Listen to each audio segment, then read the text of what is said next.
రెచ్చగొట్టేందుకే YCP నేతలు అమరావతి పర్యటనకు plan చేశారని విమర్శించారు హోంమంత్రి అనిత. రౌడీలతో అమరావతి వెళ్లేందుకు ప్రయత్నించారన్నారు. అమరావతి వెళ్లొద్దని పోలీసులు వైసీపీ నేతలకి సూచించినా కూడా వాళ్ళు పట్టించుకోలేదన్నారు. అమరావతి రైతులు వైసీపీపై ఆగ్రహంగా ఉన్నారన్నారు హోంమంత్రి అనిత.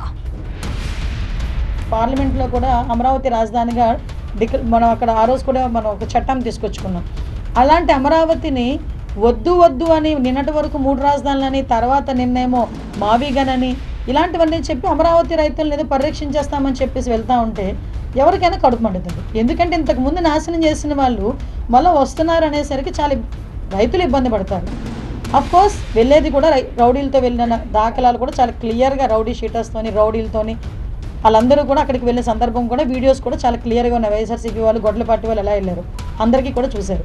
అక్కడికి వెళ్ళి ఎలా రెచ్చగొట్టుకున్నారో చూశారు. వెళ్ళడానికి ముందు కూడా పోలీసులు క్లియర్గా చెప్పారు, వద్దు వెళ్ళకండి, అక్కడ అమరావతి రైతులు ఉన్నారు, మళ్ళీ ఇబ్బంది పడతారు మీరని చెప్పినా కూడా కావాలని వెళ్ళి అక్కడ ఏదో ఒక అమరావతి ఇష్యూని కొంచెం డైల్యూట్ చేయాలి, అమరావతి కనుక కంప్లీట్ అయిపోతే వీళ్ళకి మనుగడ ఉండదు అనే ఉద్దేశంతో వాళ్ళు చేసిన సందర్భం తప్పించి అందులో క్లియర్గా ఉన్న వీడియోలు పంపించమంటే మీకు పంపిస్తాను, మీరే ఒకసారి జడ్జి చేయొచ్చు.